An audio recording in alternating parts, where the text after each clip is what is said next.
Naniniwala po tayo, naniniwala ako. Bakit tayo dito? Kasi pinagpala tayo ng Panginoon. Amen? Amen. Kanina nabanggit ni Pastor Jobert yung nakaraang bagyo. Tama po ba? Bagyong Tino na tumama sa Cebu, bagyong Uwan na napabalita na napakalakas at tatama sa Central Luzon. Sino po dito nagkaroon ng takot? Yung totoo. Ako din po, no, medyo nangamba ako. No? Nangamba ako na, well, yung lugar po kasi namin mataas, kaya hindi ako nangangamba. At yung bahay naman po namin, pinupuno po yun ng walang space yun, at text screw. Lahat yun, naka-text screw, kaya hindi, naniniwala ako hindi liliparin. So, yung bubong namin, naano lang po ako doon sa maraming tao na pwedeng masalanta ng bagyo na yun kasi napakalakas, no, ng bagyo daw na yun, no? At sabi ko nga, maraming tao natakot. Tama po ba? Nangamba, nag-prepare tayong lahat. No? Nung pumunta po kami ng Robinson Angeles ng asawa ko, grabe, yung mga cashier, 2 days bago dumating daw ang bagyo sa Central Luzon, ang dami pong tao sa mga grocery stores, nag-hoard sila ng pagkain, ng mga dilata, ng mga makakain. Bakit? Kasi natatakot sila na pagkaubusan at pagkaroon ng tawag dito, mawala yung pagkain sa mga market kasi nga dahil darating daw ang malaki unos o bagyo. So, dumating po ako dun sa punto ng buhay ko or dun sa oras na yun na, Lord, pwede ba yung bagyo ay unang dumating sa bansang Pilipinas? Pero hindi naman po natin kayang gawin yun, tanging ang Diyos lang ang makakagawa nun. Lord, pwede ba post na lang, i-post mo na lang yung mga nangyayari o yung mangyayari sa bansang Pilipinas. Ang dami na po, mga earthquake, mga sakuna, ang dami mga namamatay sa Pilipinas ngayon. Sa lahat na nangyayari, natanong niyo ba or nasabi niyo ba ako po kasi nasabi mo, Lord, pwede ba post muna? Post mo. Tulad ng bata tayo, sino po dito yung mga batang 90s? Yan. Tayo mga batang 90s. Nung bata po tayo, kapag tinawag tayo ng mga magulang natin, o kapag pinabilihan tayo, naglalaro tayo, tapos meron silang inuutos sa atin, ano yung sinasabi madalas natin sa mga kalaro natin? Time purse. Tama. Pwede ba time purse muna? Yan. Ako lang ata. Tayo no. Pwede ba time purse? O time purse pa? Kausan na ang mama ko. Kausan na ang tata ko. Time purse pa. Di ba may mga ganong pangyayari sa buhay natin? At kapag time purse, pero alam mo po ba, matagal tayong niloko ng time purse na yan. Kahit po mga Tagalog, time purse din. Sa inyo din, time purse. Hindi, mga kasi meron iba sa Kapampangan kasi time purse eh. Kapampangan po tayo, di ba? Time purse. Sa Tagalog, time purse din. Time purse. Matagal po tayo niloko ng time purse na yan. Alam mo ba yung sa time purse? Ang totoo, time freeze. Di ba? Time freeze ang ibig sabihin yan. Kaya lang siguro dahil mga bata, akuti tayo. Dahil mga medyo wala pang... Kaya, time first pa. Yun ang postcard niya. Grabe yung sipot pa medyo maitindihan. Atin ka ganyan niya, wala pong sarap. Yan. Time first pa, time first. Yung mga nanay, naniniwala ako na manasan to. Siguro yung mga bata ngayon wala ng time first. Ang mga bata ngayon, ano sinasabi? Mami, wait lang. Wait lang, ha? Wait. Kaya yung anak ko, hindi niya alam yung time first. Talagang yung mga bata ngayon, alam mo yung time first? They didn't know. Ang alam po nila, wait lang. Yeah? Wait lang. Dumating ba kayo doon sa punto ng buhay niyo na, Lord, pwede ba time first muna? Time first muna sa problema, time first muna sa mga pangyayari sa mundo. Kung pwedeng ganun lang sana kadali, tama? Kung pwedeng sana, ganun na lang sana kadali na, Lord, time first pa. At titigil ang lahat. titigil yung sakit, titigil yung problema, titigil yung kawalan. Kung pwedeng sana, ganun lang, no? Sino po dito may Netflix sa bahay? Social. May mga Netflix na po yun. Ako po hindi na ako manood din naman ng Netflix. Nanonood din naman ako ng Netflix. Minsan, pag may pinapanood ako, tapos maghuhugas ako ng pinggan, hakayaan ko lang umaandar yung pinapanood ko, naririnig ko. Tapos, pagbabalikan ko na, kukunin ko yun mo, iba-back forward, iba-backward ko, i-rewind ko. Pwede yun, di ba? Nagagawa naman natin. At kapag ayaw naman natin yung eksena, for example, medyo malaswa, pwede ko natin skip or i-move forward. Amen. Sana gano'n din po ang buhay mo. Na kapag may problema ka, i-move forward mo. Amen. Or kung meron kang pinagdaraanan, iba-backward mo na pwede dumating ka dun sa punto ng masaya ka. Doon sa punto pinagpapahala ka ng Diyos.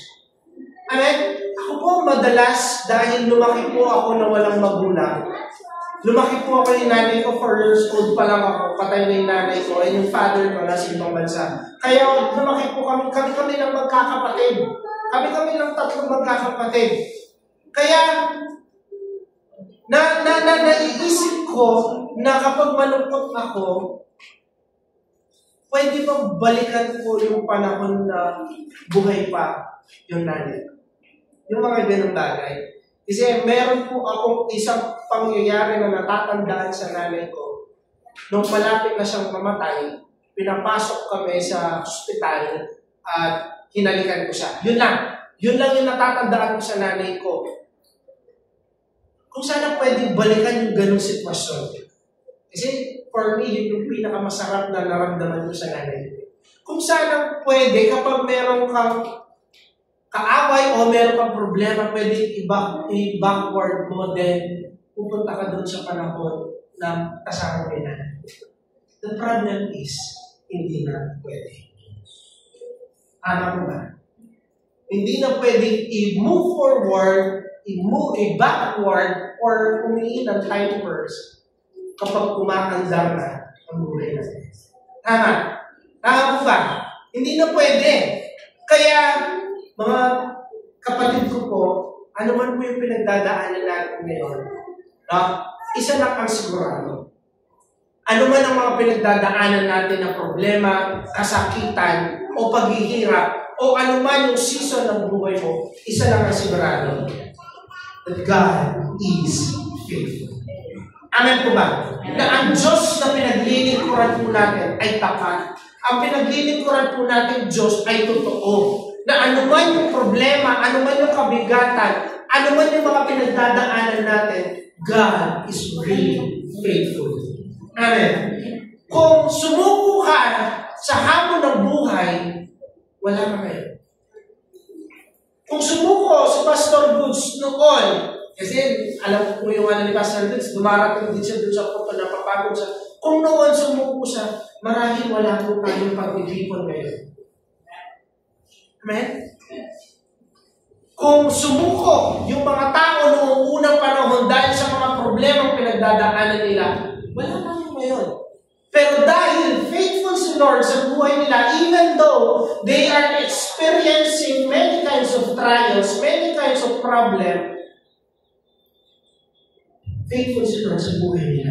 And even us, tayo din, masasabi po natin sa mga buhay natin that God is really faithful. Amen po ba? Na ano man yung mga pinagdaanan natin o ano man yung pinagdadaanan mo sa araw na to, na ano man yung kabigatan ng mga problema, isa lang po ang totoo dyan. He is faithful. Tapat po ang Diyos. Ano man yung pinagdadaanan mo. Kaya, huwag na humingi ng time first, huwag na humingi ng move forward or backward, huwag na. Ang maganda doon, harapin natin na kasama ang Diyos dahil ang pinaglilingkuran mo natin Diyos ay tapat at mabuti. Amen. Amen. Why I'm talking this kind of words sa iyo, bakit ko po ito sinasabi? Dahil napakaganda ng pag-uusapan po natin sa umaga na ito. Our topic for this morning is seasons of life. Pakisabi nga po, seasons seasons of life? Seasons of life, God's faithfulness at work. Ano man ang season ng buhay mo, isa lang ang sigurado, kumikilos at gumagawa ang Diyos sa buhay mo. Amen. Parang kakaunti lang mo. Amen. Na kumikilos po ang Diyos sa buhay mo, ano man yung seasons ng buhay mo. That God is really faithful. He is working sa buhay mo. Hindi kahit masakit, oo. Kahit na nasasaktan ka, kahit na dumudugo ka na, yes, He is faithful to you. Amen. Alam niyo po ba, na sa lahat ng season ng buhay natin, mahirap man yan, masakit man yan, isa lang ang sigurado doon, merong ginagawa at may gagawin ng Diyos. Amen. There was a tree in the Bible na binanggit sa book of Isaiah. No? Ito pong halaman na to, o itong puno na to, hindi po siya likas sa atin, o hindi po siya nakikita sa atin. Nakikita siya sa ibang bansa. Ito po yung sequoia tree. Kung hindi po kayo familiar sa sequoia tree, isa po siya sa the world largest tree in the world. Para yung next picture. Look at that, the sequoia tree. Napakalaki po ng sequoia tree na yan. No? At sa ibang bansa, kapag ang sequoia tree na yan nakaharang sa gagawing highway, ang ginagawa po nila, hindi na pinuputol. Ang ginagawa po nila, binubutas nila sa gitna. Binubutas nila sa gitna. Wala lang po akong picture. Binubutas nila sa gitna at doon pumapasok yung mga sasakyan. Siguro nakita niyo na po yun, no? Sa internet, sa mga libro, or sa mga magazine, na yung puno na yan, binubutas nila sa gitna at doon dumaraan ng mga sasakyan.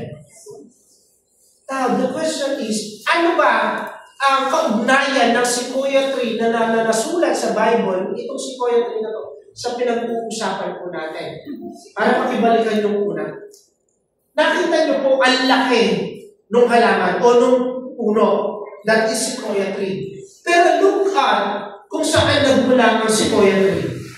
Nagmula yung napakalaking sequoia tree na yun, giant tree, world largest tree in the world, nagmula sa isang napakaliit na seed. Yung seed po na yan. But, para tumubo at lumabas, kasi po, ito yung sequoia seed, or ito yung seed na yan ay nasa loob. Nasa loob ng cone na yan, nababalutan ng cone na yun, yung nasa loob yung seed. Pero alam niyo po ba, bago lumabas yung seed na yun, doon sa cone, ito yung cone, bago lumabas yung seed na yun, at tumubo na maging halaman, kailangan mo niyang lumabas doon sa cone. At para lumabas siya doon sa cone, kailangan po niyang pagdaanan ng 4 seasons ng buhay niya. Without the 4 seasons sa buhay ng sequoia seed, hindi po lalabas yung seed na yun. Ano ba yung 4 seasons ng buhay niya? Ito po yung winter, or I should say, ano ba yung pagbunga? Spring, summer, fall, autumn. Ito pong 4 na ito, kailangan niyang pagdaanan itong 4 na season ng buhay niya. Isang season lang na wala doon, hindi po lalabas yung maliit na seed na yun doon sa cone. Dahil kapag spring, alam naman po natin, sa Pilipinas po kasi 2 lang ang klima na meron tayo. Rainy and dry, or summer. Pero sa ibang bansa, sa buong mundo, meron pong 4 na season. Spring, summer, winter, and fall. Or autumn, autumn. Now, umpisaan po natin sa spring. Sa spring kasi namumunga. Doon po namumunga yung mga halaman. At mamumunga yung sequoia tree na yan, at pag namunga siya, mahuhulog sa lupa. Tutubo na ba? Hindi po. Hindi pa siya tutubo doon. Kailangan mo na niyang mabuksan. Pero paano mabuksan at paano makalabas yung seed doon sa cone? Darating ngayon ang summer. After after spring na munga, ang sequoia tree nahulog sa lupa, yung cone na yan, hindi pa po siya matutubo. Darating ngayon ang summer. Ang summer ang magbibigay ng init. Sa ibang bansa po, dahil sobrang init, nagkakaroon ng bushfire or nagkakaroon po ng sunog sa mga kagubatan dahil sa sobrang init. At yun ang gustong-gusto ng sequoia seed. Kailangan niya yung init na yun para ma-germinate siya. Kailangan niya yung init na yun para mabusan siya. Yung init na yun ang kailangan, imagine nyo, linuluto. Yung seed na yan, linuluto sa loob. Tinitiis na yung sakit nung apoy na yun dahil kailangan niya. Kailangan niya yun dahil kung walang fire, hindi siya mabubuksan. At pag nabuksan na siya, dahil dun sa fire, matatapos ang summer, darating na yun ang winter. After spring, summer, darating ang winter, ang lamig. At dahil doon, gusto ng seed na kalabas na, doon sa cone yung seed, darating ang winter, yellow. Babalutin ngayon ng yellow ang buong kalupaan at doon nakapagpapahinga yung seed. Nagpapahinga yung seed na yun sa panahon na yun, no? Dahil winter, yung makapal na yellow, babalutin niya yung lupa at nagpapahinga yung seed. At after ng winter, darating na yun ang autumn. Dahil patatapos na ang snow, matutunaw ngayon ang snow at magkakaroon ng tubig sa kalupaan dahil sa snow. At dahil darating na yung autumn nga, yung autumn po padating na, ngayon yung seed na yun, doon siya lalabas. Because of that water, yung snow na natunaw. Imagine mo, para lumabas yung seed na yan doon sa maliit na cone, pinagdaanan niya yung 4 season ng buhay na. Ang spring, ang summer, ang winter, at autumn. At lahat po yun, tiniis niya, at lahat yun, pinagtagumpayan niya, kaya nagkaroon ng napakalaki sequoia tree. Kung hindi niya pinagtagumpayan yung 4 na season ng buhay na, walang malalaking halaman na tutubo doon sa kabulakan. Ano yung gusto kong sabihin at ipaunawa ko dito sa inyo? Ano man ang season ng buhay po natin sa umaga po na ito? Ano bang season ang pinagdadaanan mo sa umaga po na ito? Season na masaya ka? Darating kasi yung season na masaya ka. Darating din naman yung season na malulungkot ka. Darating din naman yung season na iiyak ka. Darating din naman yung season na pinagpapala ka ng Diyos. Lahat yung nararanasan po natin. But one thing is for sure, lahat ng season na yung kailangan ng pagdaanan. Dahil lahat ng yun ay merong tinutulong ng Diyos sa iyo. Dahil hindi ka titibay at hindi ka lalaki tulad ng sequoia tree kung hindi mo pagdadaanan lahat ng season ng buhay mo. Kaya kung meron kang season ngayon hindi ko alam anong season mo na napakahirap, masakit, gusto mong bumitaw, that is your season. Huwag mong hingin kay Lord, Lord, pause pa, Lord, forward na mo, Lord, backward. No! That is your season. Enjoy mo yung season na yan. Yan yung season na ibinigay sa inyo ng Panginoon. But yung season mo na yan, naniniwala ako, merong gagawin ng Diyos, may ginagawa ang Diyos, may inaayos ang Diyos sa buhay mo. Amen. Doon ka titibay. Huwag mong takbuhan. Huwag mong iwasan. Amen. Because it's your season. Amen. Our key verse for this morning is Genesis chapter 8, verse 22. Ito yung katapos na pinugsalahan ng Diyos ang lahat ng tao.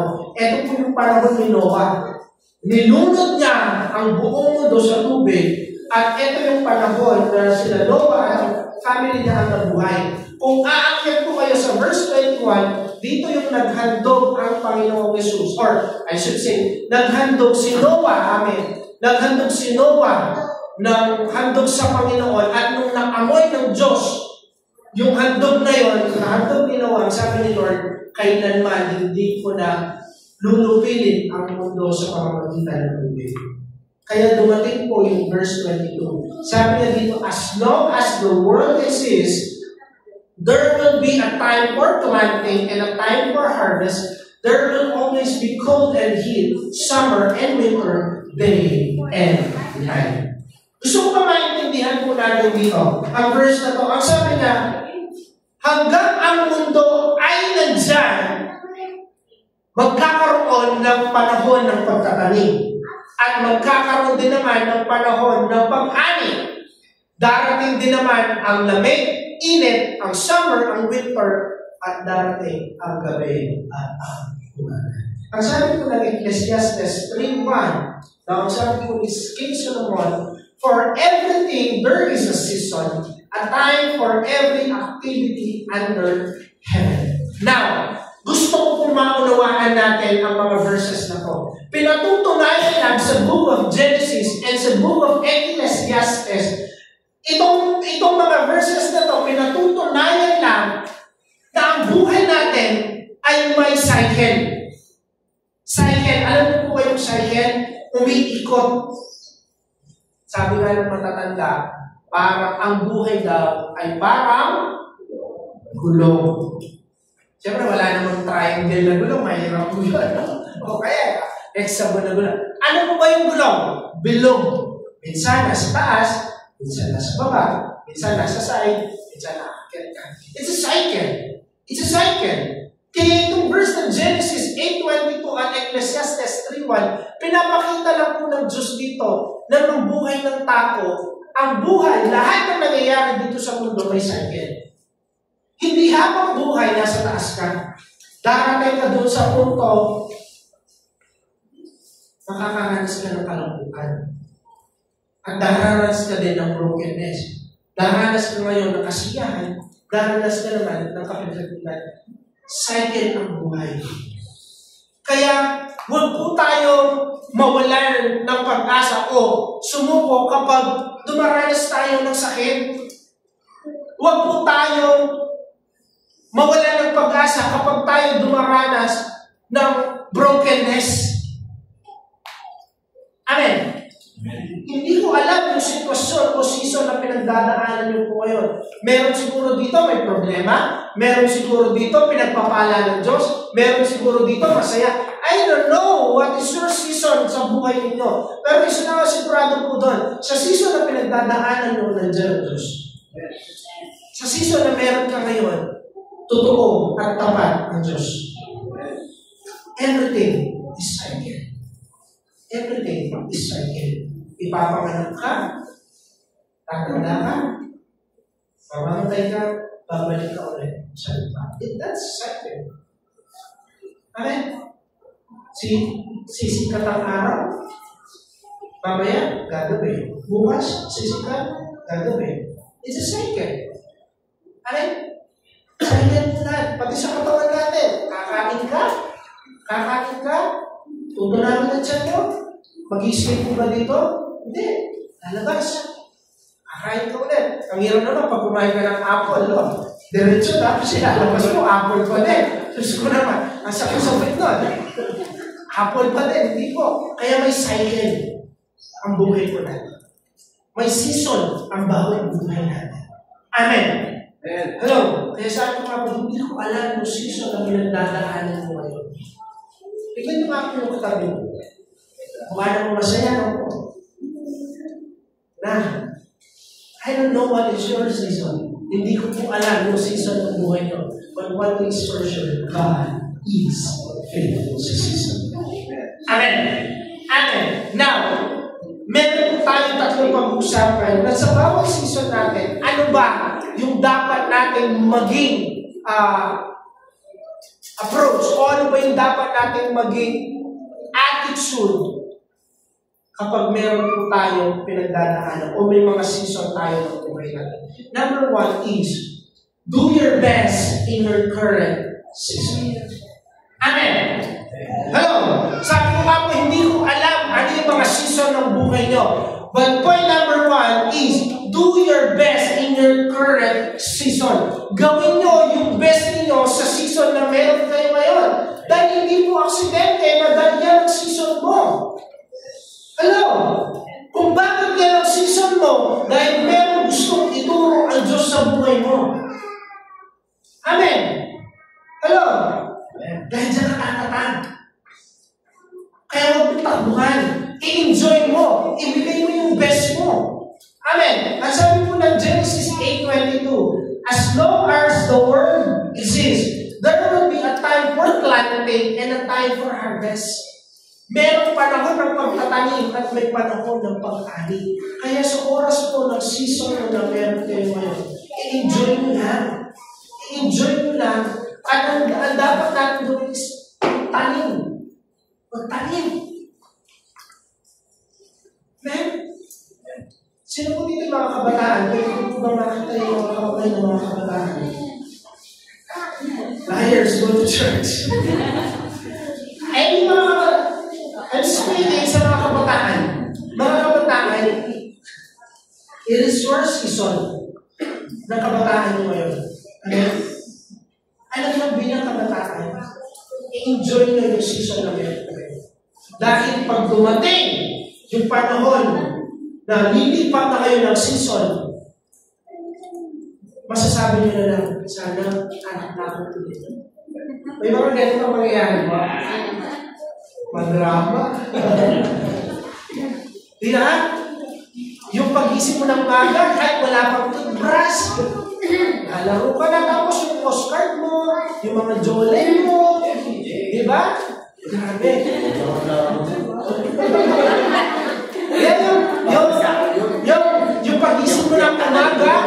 Yung pag-isip mo ng umaga, umuulan, ayan ang klase. Tapos yung nanay mo, nagluluto ng pansit canton at saka Milo, di ba? Masarap ang yun. Ako po kasi gano'n. Nakakalala ko lagi yung pansit canton na yellow. Kasi yung bata ako, wala pang iba-ibang flavor. Isa lang ang pansit canton doon, yellow. Kaya kapag walang pasok doon, yun lagi yung nare-request ko sa lola ko. Pansit canton yellow at saka Milo. Ang sarap balikan doon. Yan. Kaya mga youth, mga bata, enjoy yung season. At sa season na yan, give your best sa season. Amen? Hello? At sa atin naman po, na pinaglipasan, sabihin lang, nakatanda, pinaglipasan. Patay-patay na lang. Wala pong, ayoko naman sabing matanda, baka pinaglipasan ng panahon yun. Ha? O sige, pagandahin natin. Pinagtibay ng panahon. Okay na, Lola? Kami, pinagtibay ng panahon. Sa atin naman po na nandito, let's give our best sa season po natin. Magtanim po tayo.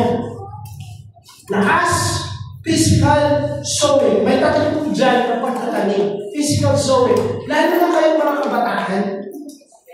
Huwag dumating doon sa punto ng buhay nyo na maglilingkod. I really praise God sa buhay nyo dahil habang kabataan kayo, nakakarinig na kayo ng salita. Dahil kapag tumanda kayo, sa Angeles po, di ba alam nyo naman, napakatarik nung hagdan.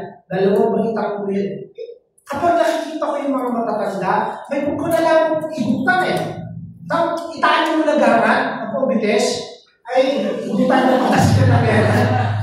Alam din naman, lalo na po si Lolo Wilma. Sino mo nakakakilala kay Lolo Wilma? Diba? Bago mo makakakit yun, 40 minutes. Kaya si Lolo Wilma, diba? Talaga po seryoso, 30 minutes mga gano'n. Nakaka, siya, na gusto mo siyang ibuhat. Dati mo, binubuhat talaga namin eh. No? Kaya habang malakas pa, maglingkod ka na sa Panginoon.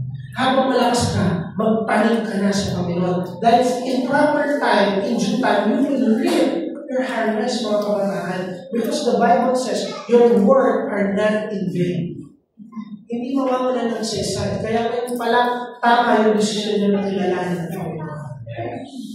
Financial sowing, no? Habang kaya natin, tumulong po tayo. You never know. You never know ano yung ginagawa, yung tinatanim mo sa financial, binabalik ito ng Diyos. Ako po, meron po ako mga kaibigan na noon naghihirap sila ng mga gamit sa akin. So, pinapahirap ko naman. Then, nung ako'y nangailangan, Sabi ko, pare, pwede pahiram naman ang gamit mo. Walang cheche-breche, walang kuskus balungos, pinapahiram ko ako ng mga gamit. Why? Dahil nagtanong ako sa kanila. And even sa gawain ng Panginoon. Hello? Let's give our best sa season po na ito. Spiritual sowing, ito yung time. Mga yun, babalikan ko ulit kayo. Ako masasabi ko ng kabataan ko, hindi ako nagsisisi.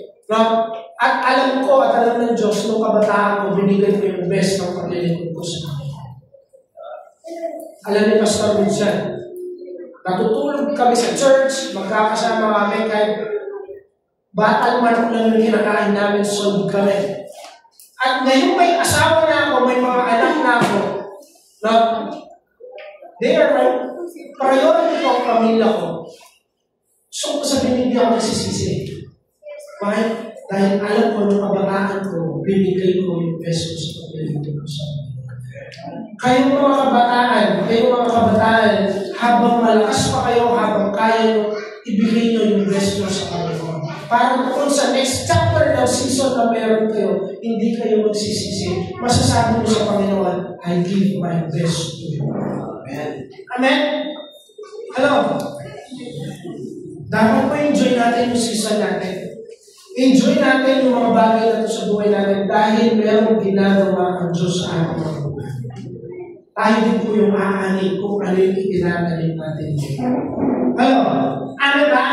Mga kabataan! Let's give your best. Give your best to God. Amen? Ibigay ko, maglilingkod kayo para pag nagkapamilya kayo. Alam nyo sabihin sa Panginoon, Lord, naglilingkod ako sa iyo ng kabataan ko. Alam mo yan. Ganun dapat. Hindi dahil kabataan, guys. Okay lang. Relax. Ano? With your time. Amen. Hello. Ikaw na rin. Amen po ba? At tayo naman po sa araw po na ito, no? Let's enjoy, let's give our best to our God. Ito yung season natin. Ito yung mga season po natin. Sino dito pinagpapala ng Diyos? That is your season. Sino dito may problema? That is your season. Sino dito broken? That is your season. Sino dito may dumaranas siya ng matinding pagsubok sa buhay? That is your season. Pero huwag kang susuko. Huwag kang titigil. Amen. Dahil sa season ng buhay mo, may inaayos at may ginagawa ng Diyos sa buhay. Pinagtitibay ka ng Panginoon dyan. Amen. Pinagtitibay ka ng Diyos para pagdating ng another season ng buhay mo, malakas ka. Pagdating ng another season ng buhay mo, kung darating ulit yung problema na yan, relax ka na. Why? Dahil napagdaanan mo na yung problema na yun. At nalampasan mo kasama ang Panginoon. Ano ba? Amen. Point number 2. Ano ba yung dapat natin maging attitude kapag meron tayong mga season ng buhay? Point number 2. Know when to move to a new season. Dapat alam mo kung kailan ka lilipat sa isang season ng buhay mo. Sino mo dito kapag Pasko? Ayan, malapit na yung Pasko. Sino dito nasasabi nila malapit na ang Pasko? Ayan. Bakit? Bermans? Bonus? Alam niyo ako po, kapag malapit na-feel ko kapag malapit na yung Pasko. Lumalamig. Paglabas mo ng madaling araw, iba na yung simoy ng hangin. At kapag summer, nakakamoy ko din kapag malando, no? Alam mo yung malando? Ano kasi sa Tagalog ng malando? Mahal na araw. Dahil iba din yung amoy. Hindi ko alam kung ako lang ako. Naranasan ko ba yun? Parang iba yung pakiramdam. No? Alam mo kasi yung season na dumarating. Kaya alam mo dapat when to move to a new season ng buhay mo. Alam mo dapat kung kailan ka lilipat sa bagong chapter ng buhay mo.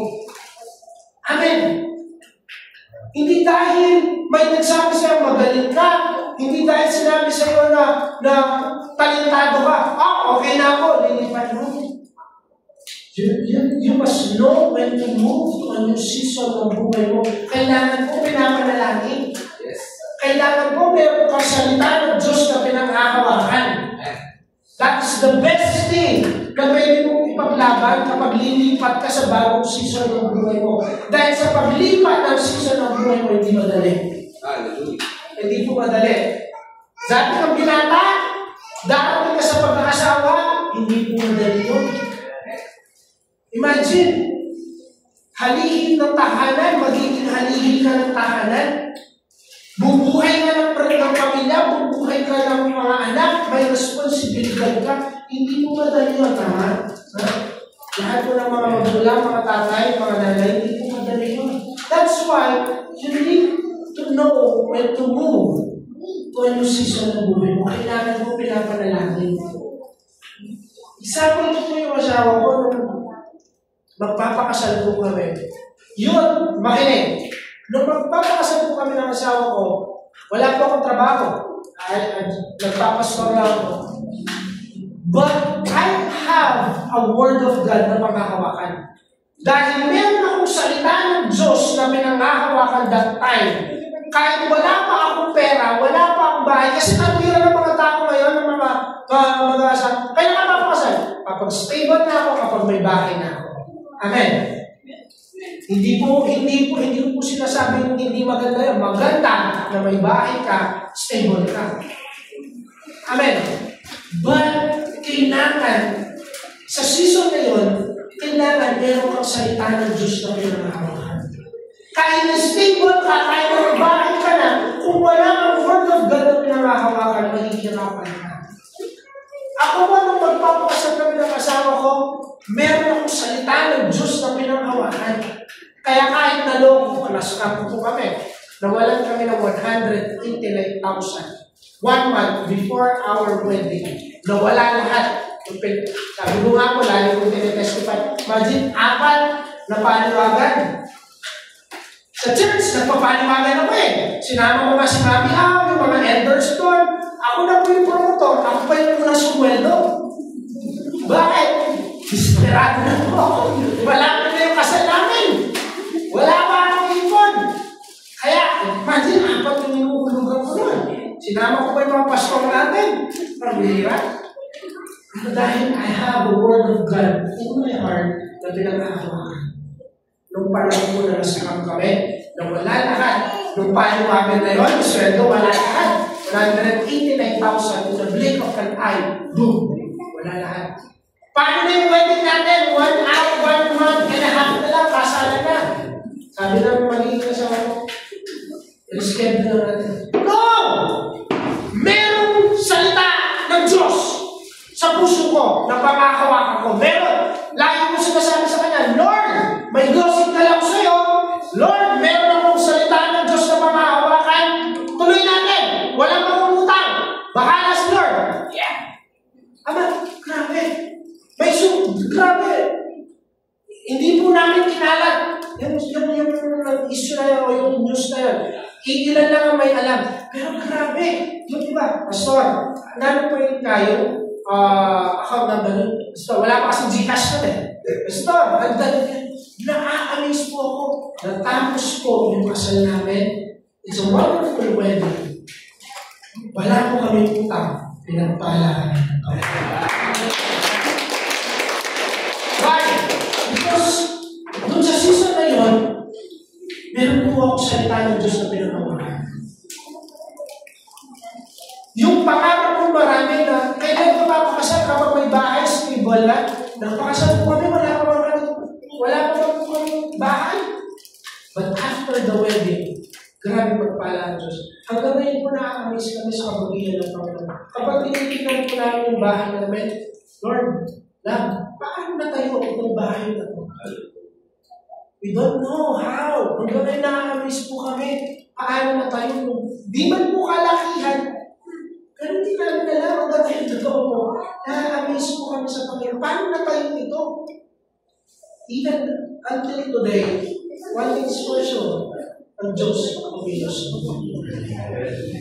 He's faithful. That's why, napakahalaga po na alam natin kung kailan tayo lulus o mag-move to a new season ng buhay natin. Huwag po natin madaliin. Huwag po natin madaliin. Ang sabi ng Bible, look at this verse sa Genesis 8:22. As long as the world exists, there will be a time for planting and a time for harvest. Look at this verse. There will always be cold and heat, summer and winter. Anong gusto patalayan ng Diyos dito? Nagbabago kasi yung panahon. Ang Diyos ang may alam kung kailan. Kaya huwag kang magpadali. Hayaan mo ang Diyos.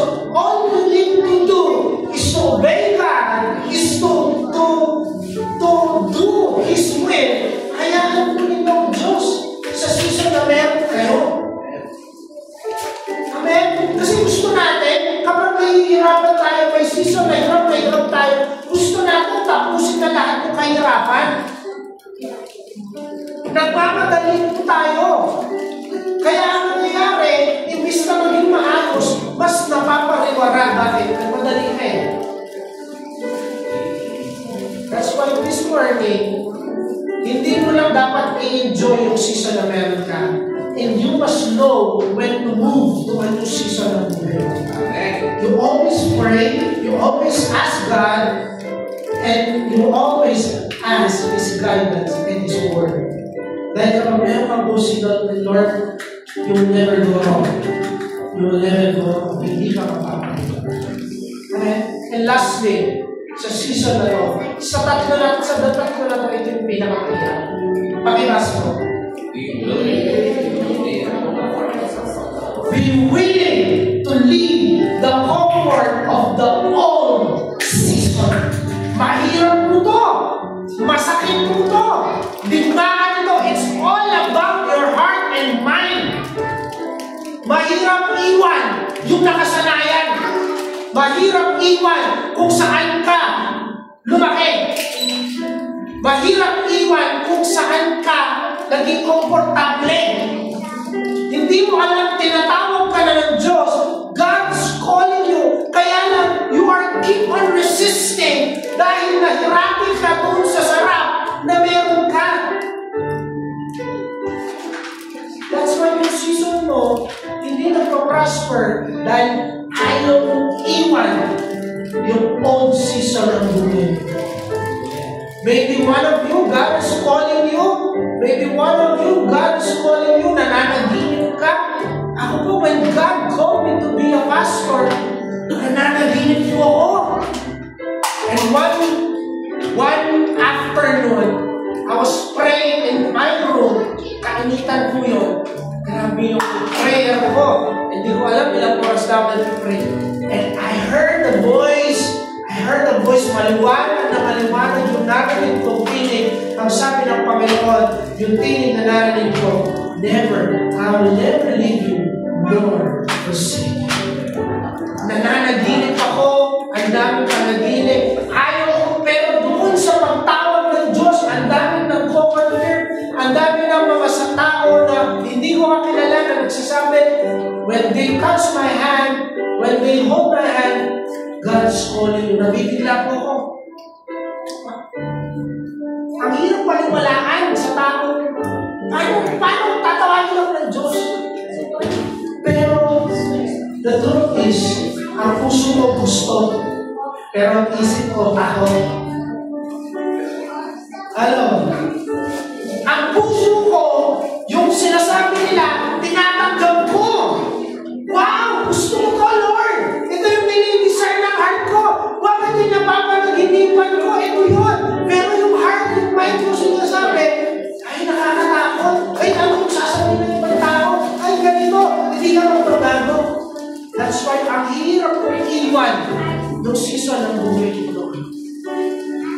But many of you, God is calling you today. Kaya natakot tayo iwan yung comfort ng season natin.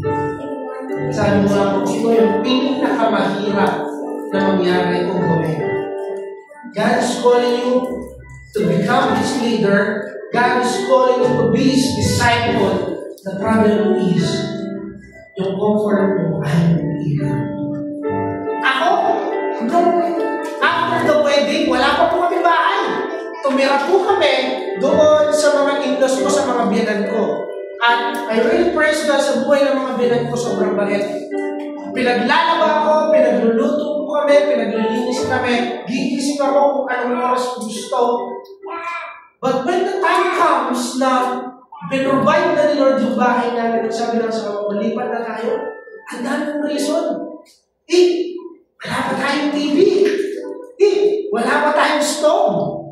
Wala pa tayong sopa. Wala talaga. As in talaga. Ang bahay lang po namin ng isang phone na hinihipan po namin sa taray ko. Pero mga reason mo na lang yun. Nire-reason ko na lang sa kanya na wala tayong TV, wala tayong sopa, wala tayong stove, pero totoo, I have fear in my heart, in my mind, na aalis kami. Iiwan ko na yung comfort ko na pagising ko, may pagkain, pagising ko, may naglalaba. Takot akong iwan yun. Na pag-uwi, pagdating namin doon sa bahay namin, kami na lang ng asawa ko, bubuhayin namin yung bawat isa. Kami na yung magluluto, kami na yung maglalaba. Ako, I have fear. Takot akong iwan yung comfort ko doon sa consist sa bahay. Ang sarap doon eh. Ang sarap doon sa benan ko, nandun lahat. But you know what? You know what, guys? Walang blessing doon. Why? Dahil hindi na ako na-challenge. Wala nang challenge doon. Why? Wala nang ginagawa.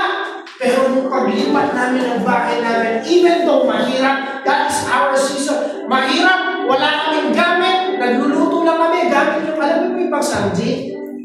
Ano po kasi yun? Butane. For 3 months, butane kami ng butane. Grabe yun. Paper plate ang ginagamit po namin.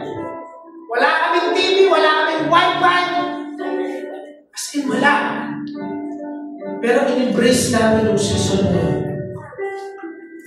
Doon sa pangyayari ng season na paglipat namin, iniwan namin yung comfort namin doon. Doon sa season na kahit mahirap. Na kahit na wala kaming gamit. Alam niyo po ngayon, na-enjoy namin yung buhay namin. Kaya na lang bumili po kami ng Christmas tree. Ay, may Christmas tree, no? Tira dito. Alam niyo po yung Christmas tree namin noon, bigay pa po ng biyanan namin. Alam niyo po pag tinatayo ko yun, alam niyo po marami po yung wawalisin ko. Maanang balang yun ang green-green. Bala mo kahit taglagas. Taglagas, natatanggal mo yung green-green. Ang dami talaga. Pero pinagtsagaran po namin doon. For how many? 2 years then, no? Pinagtsagaran po namin doon. Sige lang. Okay lang. Tapos, eto na. Bumili po kami ng Christmas tree namin. TikTok. Nakita po namin sa TikTok. Bumili kami ng Christmas tree namin. Worth 1,000 plus lang po. Nung tinatayo namin, alam mo po ang saya. Ang saya nung tinatayo namin. Napakasimpleng Christmas tree. Pero dahil doon sa season ng buhay namin, niyakap namin, na nagtsaga naman doon sa kahit na hindi lang, binigay lang kahit na mamalagas na okay lang. Kaya nung binigay ni Lord yung bagong Christmas tree yung tinatayo namin, it's our season. Na-enjoy na po namin kahit simpleng bagay lang ang kasama. Why? Dahil hindi mangyayari yun for dahil rather heaven doon sa comfort ng old season natin. That's why this morning, let's enjoy our season. Enjoy mo lang kung ano yung season na binigay sa'yo ng Panginoon. And you need to learn to wait. You need to learn to wait sa paglipat ng bagong season na meron ka. And lastly, do not fear. Do not fear sa susunod na season ng buhay mo. Dahil isa lang ang sigurado sa lahat ng ito, kasama mo ang Panginoon. He is faithful, He is great, He is merciful, He will God bless you. That's the Lord. That's God. At ang sarap kapag nakikita mo yung mga bagay na nangyayari sa'yo, buti na lang, in-embrace ko yung season na yun, na kahit mahirap, na kahit masakit, pinagtagumpayan ko sa this morning, whatever your season, ano man po yung season na meron kayo, huwag kang susuko. Amen? Huwag kang susuko, huwag kang bibitaw. Dahil sa season mo na yan, merong ginagawa ang Diyos sa buhay. May inaayos ng Diyos sa buhay mo. The Lord is working. Hindi mo natutulong ang Panginoon sa season na yan. Embrace mo lang. Masakit na. Ang sakit-sakit na. You need to embrace that pain. You need to embrace that suffering. Dahil sa suffering na meron ka today, diyan ka tinibay. Diyan ka pinagtitibay ng Panginoon. Ang saya-saya, pinagpapala ako ng Diyos. Embrace that season. Pahalagahan mo yung season na yan na meron ka. Pagyamanin mo. Huwag mo sarilinin. Ibahagi mo. Amen. Ibigay mo sa iba. Tumulong ka. Magtanim ka. Dahil kapag season na ng kawalan, meron kang aanihin. Amen. Iba-iba mo tayo ng season. Iba-iba mukha ng season natin. Pero sa lahat ng panahon at ng season na kasama po natin. Amen. Amen. Meron po ba tayo natutunan sa umaga po na ito? Hello. I will end with this. In understanding this season of life, we should always have hope in times of failure or discouragement. We should rise up from the ashes of defeat. Hindi habang buhay talagang ka. Amen. Hindi habang buhay tatapak-tapakan ka. Hindi habang buhay wala ka. Hindi habang buhay is umiiyak ka. Hindi habang buhay broken ka. Darating ng Diyos, darating ang panahon na pagyayamanin ka ng Panginoon. Darating ang oras na itatayuhan ng Diyos. Darating ang oras na i-bless ka. Igagawa ang Diyos ang milagro sa iyo. Difficulties and trials to learn the lessons of life, and in learning those lessons, we will embrace God's purpose for us. Amen. Meron po purpose ng Diyos sa buhay natin. Sa lahat ng season natin, meron purpose ang Panginoon. Amen ba? Amen. Let's enjoy our season. Let's enjoy our season this morning. Whatever your season, enjoy. Give your best. Amen. And you need to learn to wait. You need to learn to wait. Pag sinabi ni Lord, go, then go. Pag sinabi ni Lord, wait, you must wait. And you must willing to move or para kalimutan, iwan yung old season. Let us all stand this morning and let's give thanks to God na ano po yung season na pinagdaanan natin. Masakit, mahirap, brokenness, or ano ba yung season na yun this morning. Let's give praise to God sa mga season na pinagdaanan ko na. Come on, let's give God the glory. Let's give God our praises this morning. Na panahon na walang-wala ka, panahon na broken ka, panahon na maraming problema, pinagpanahan ng Panginoon.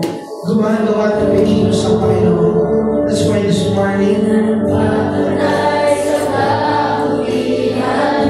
let's give praise to our God. Let's sing this song with all our hearts. Come on, let's give God. Amen. Hallelujah, God. Habang pinanagap po natin ang kata na to, ikaw po ng buong puso, pasalamatan po natin ang Panginoon. Please, let's give God the highest glory this morning.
Sa panahon ng kawalan, sa panahon ng kahirapan, sa panahon ng may problema kami, Panginoon, sa panahon, Panginoon, ng broken kami, Panginoon, Lord, mas nahahaya kapangyarihan mo sa buhay po namin, Panginoon. Lord, tulungan mo po bawat isa sa amin na ma-enjoy po namin yung mga season na meron kami, Panginoon. Na alam namin, Panginoon, sa mga season na to, Diyos, kasama po namin kayo, Panginoon. Hindi niyo po kami pinapabayaan. Hindi niyo po kami iiwan, Panginoon. At sa panahon ng pagpapala, sa panahon, Lord, ng iyong biyaya sa buhay namin, kami po'y magpapasalamat. Kami po'y magpupuli sa iyo sapagkat napagtagumpayan po namin ang season ng buhay po namin, Panginoon. This morning, Lord, patuloy po kayo maghari at patuloy po kayo kumilos sa mga season po namin, Panginoon. Thank you, Jesus. Thank you, God. We give you glory. We give you praise. In Jesus' name, Amen.